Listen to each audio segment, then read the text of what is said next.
Okay, so hello guys and welcome to this new video. As we all know, Arsenal Football Club haven't been doing so well in past 50 years or so. To be honest, it's been pretty much downhill from that famous 2003-2004 invincible season. Of course, there's been some bright moments since, such as the 2005-2006 Champions League campaign, except the final where we lost to Barcelona, and I still blame the referees for that. And of course we have won 4 FA Cups since the invincible season. And who could forget that 2015-2016 league campaign where, you know, after that Welbeck header versus Leicester, I was sure we were gonna win the league, but Arsenal FC happened again, and yeah. But however, today we are not here to talk about past things or anything like that, because recent months under Mikel Arteta we have made some very good progress, and I fully believe it will continue in the future too. So that's why I have listed 10 things Arsenal need to do so we can get back to the very top of the Europe again. But before we go into this list, I must state that I am not an expert on this. I am just a normal fan, so there's no guarantee these things will work, and yeah, let's move on.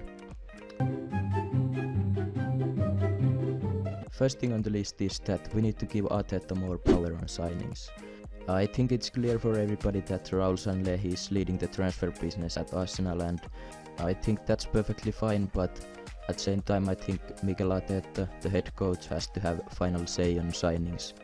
Because now Unai Emery has said that last summer he wanted to sign Wilfried Zaha, but the board wanted to go with Nicolas Pepe, and apparently it wasn't ideal situation for Emery.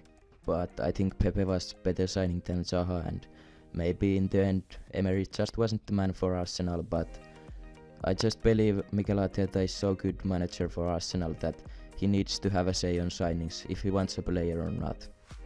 So what's the mission? What do you want to change? What do you want to shake up? The first thing, I want to embrace everybody together, change the vibe, change the energy, bring energy back to them and convince them and make them feel this we love to do this. This is our profession and we could not pick a better place to do it. Actually, The Athletic has reported that Mikel Arteta has final say on all signings the club makes, so that sounds good. Hopefully that's true, and yeah, let's move on to the next one. Next on the list we have statement sell Deadwood. It means that we have to get rid of players who have high wages but haven't been so important for the team in recent years. We actually started that well last summer when we sold Carl Jenkinson and let Ospina and Stefan Listeiner go, but we still have the likes of Elneny, Mkhitaryan, Socrates who we need to get out of this club. And the next step is that I think we absolutely have to extend Aubameyang's contract. He is so important for the club, scores goals, works hard, and is actually now the captain of this club, so I think it's extremely important to keep him. I've heard these comments that sell him and rebuild, but to be honest, we have been saying this for years. Sell Cesc and rebuild, sell Alexis and rebuild. No, it just hasn't happened. Why would it happen now? We need to keep Aubameyang. Up next we have some signings here. So firstly, sign Thomas Partey. He's exactly the kind of player we need. Fast, strong, good defensively, can dribble and pass. The perfect Patrick Vieira replacement we have been looking for years and years. I don't care how much it will cost, we have to sign Partey. Another signing I think will definitely help us is Dayot Upamecano. Young French centre-back, very good on the ball, also extremely fast and strong, still have some flaws in his game, but he's only 21 and he will certainly improve. I think he would make great defensive partnership with William Saliba in coming years, and you know, two very young, athletic, fast centre-backs who are both from France, you know, that's the dream. The sixth step to make Arsenal great again is that we need to let Mesut Özil go next summer when his contract expires. He's a great player, he's produced some truly magical moments for us past years, but cold fact is that his performances aren't as good as they were. He's getting a bit old, and he's earning £350,000 every week, so unfortunately we cannot afford to keep him anymore. Speaking of Özil, I think the next step to success is to switch the formation to 4-3-3. Under Arteta we have so far played mostly the 4-2-3-1 formation, but I think it will change once Özil leaves and maybe we bring in someone like Partey. 4-3-3 is the formation most of the best teams in Europe use, as the classical 4-2-3-1 isn't as effective anymore because the traditional number 10 role is slowly dying, so 4-3-3 is the way to win games in big matches. The next one is to invest in young players, no matter if it's to sign young players such as Martinelli and Guendouzi, or give academy talents an opportunity like we have done this season with Saka and Reece Nelson and Joe Willock. The changes, manager rang the changes, they've worked tonight. Yeah, it was a good game for us. A lot of young players came in and we just done what the manager asked, and it was a good win, good clean sheet, and take confidence into the next game. Big night for the Arsenal Academy, of course. You provided the pass for Joe's opener. You are getting the goal, don't worry, you did ask. He's a special player, and he got 2 assists and 1 goal tonight, and I'm happy to score and contribute to win the game. But as a whole, I thought we all done well, and it was a big night for us. What a finish for you, and your first goal for Arsenal. Proud moment. Yeah, very proud moment. I'm so happy. It's a dream come true. Since I was a kid, I've always dreamed of scoring for Arsenal first team. So now I've done it, and I just want to do it more. Get the feeling many more times.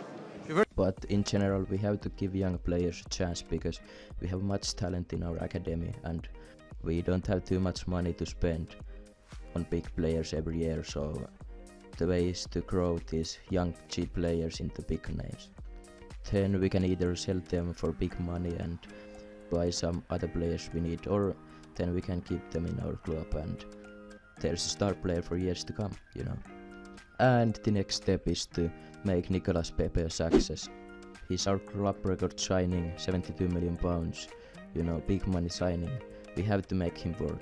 If he flops, we lose huge amount of money, so I think it's extremely important to make him a big player in this squad and give him the best possible opportunity to become a success in this football club, and I fully trust Mikel Arteta can do that. At City, he made some wingers such as Raheem Sterling, Leroy Sané, a world-class wingers, so Arteta can do the same to Nicolas Pepe. Last but not least, I have listed that we need to tie our best players with long contracts. By that I mean we can't let our key players run down on their contract and leave for free.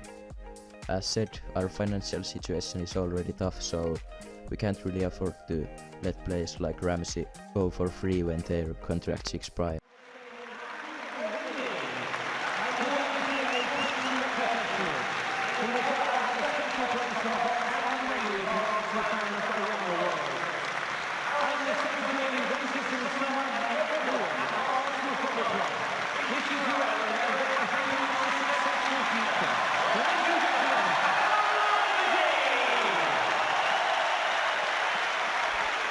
A very emotional Aaron Ramsey, but a great servant to Arsenal. So we need to make sure that every single key player is either offered a new contract or sold when he has like 2 years left on his current contract. Alright, so those are the 10 steps, but I have one extra one which is probably not so important, but I think it could help anyway. So the 11th one is getting former Arsenal players, especially big legends, working for the club again. As we already have Edu, Freddy, Arteta and Per Mertesacker. Also Robert Pires often visits the training ground and helps with coaching, so that's one to note too. Because former players know the values of the club and they really care about the club. But that's it guys, that's the list. Hit a like if you enjoyed and subscribe for more. Thanks for watching. She know that I'm chasing my dreams on the road to the green, yeah, I'm pocket so green. On the block on the scene, only got from my team. Now these bitches love me, yeah, these hoes for free. I ain't doing no drugs, I ain't doing no lean. When they see JS, they know they go stripping and sauce wearing Gucci, I'm wearing Supreme. Yeah, these haters, they mad that I'm chasing my dreams. I'm a bro to the top, yeah, I'm not gonna stop. Me and my bros, we just had a lot. Getting this money, not chasing a dot. I'm a bro to the top.